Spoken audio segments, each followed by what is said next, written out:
Alex and the Firefly. We wrote it as a TV pilot, so it's about 35 minutes long. And when I showed it to Susy, well, I found out about the mobile film festival because I shot it on an iPhone. I was like, oh, perfect, probably easily get in this one. Maybe. And so I sent it to Susy, and I'm like, I read the rules. It says, shorter than 10 minutes or longer than 40 minutes. I'm like, 34 minutes, give me a break here, right? And she watches the movie, and she's like, I think there's a really good, even better 20-minute movie in here. I'm like, no, I don't think so. Because it was, I already cut it from 40 minutes. So I think this is the right length, and because it's a TV pilot and all this. She's like, just think about it overnight. So I thought about it, worked on it, and just started, took a razor blade to the thing and stripped it down to 15 minutes. And it really is a better movie, I think. And we got a lot more. So thank you. It is a better movie. It's got a lot more traction in festivals with a shorter version because it's harder to get in a festival with a longer movie. So hats off to you. So thank you. So tomorrow I'm going to show the movie, the 15-minute version of the movie. And then afterwards I'll do a short workshop on making films on the smartphone.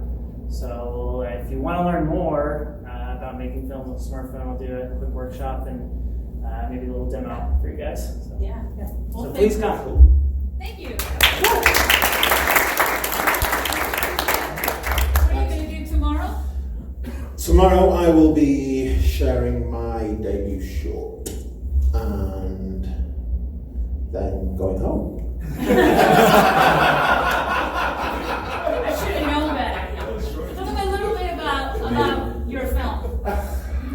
So, 61. So I am, in the interest of full disclosure, hi everyone, by the way, I'm CK. I'm from Sheffield, England, UK, and I don't necessarily consider myself a traditional filmmaker in so much as I, for the last 5 years, have made big, outlandish challenges. I was mentioning to a couple of these guys that the biggest one I've done so far, I survived in London for 6 months on £100.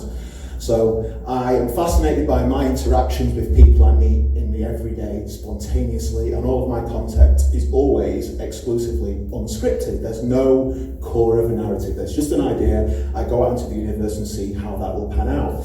So 61 Hugs is the first time that this idea has come from an outside source. It wasn't me. I was challenged to leave my house and ask the first 61 human beings I saw for a hug.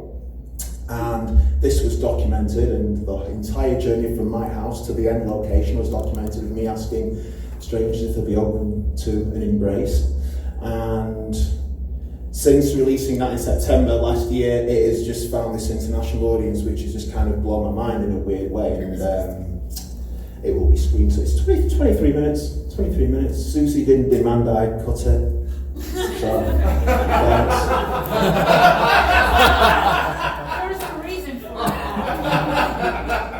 we leave out 61 hugs and leave out 7 or something? I don't know.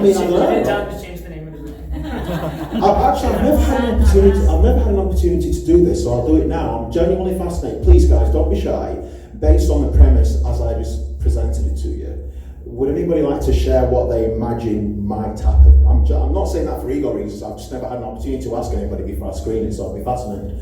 What do you think might happen if I just walked out to the scene and asked 61 humans for a hug? Would anybody like to offer a speculative guess? You get some hugs and some weird looks. A lot of weird looks. How many, would you like to give us a breakdown of pleasant to weird? I'd probably go, was your camera crew with you? No. No. Is there being filmed? Is that being filmed? Excuse me? Can the person that you're asking for a hug see that you're being filmed? Oh yeah, so I self-film everything. Sorry, I should have outlined that. So I self-film, so it was kind of, but it wasn't ostentatious. It was just me on a small little thing. So. 70-30? Yeah. 70 in which number? Bob? 70 weird guy. Yeah. 70 weird guy and 30 accepts percentage. Okay.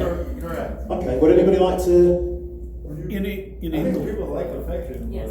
Were you in London, did you say, when you did this? No, this was in my home city, Sheffield. Oh, Sheffield, is that? I think it'd depend a lot if you're in a big city, like if you're in Manhattan to do that, I think it'd be 95, you're 70. If you're in a small hometown, it might be flip flip-flop, right? So I think it has a lot to do with the size of the town. Interesting. And then the area, the location. Interesting. So Manhattan would have had 95, no thank you. Like, they wouldn't even maybe notice you. I think 50% wouldn't even notice you. The other 40% wouldn't give you the time of the day, and the other 5 would have said you're nuts. Moral of this story, CK don't go to Manhattan. Nobody gives it. Okay. Thank you for your speculation, and I hope you join us tomorrow to see how correct or incorrect you may be. If not, at least for that, right? Absolutely, yeah. Thank you, Susie. Thank you. All right, go eat some food and go back.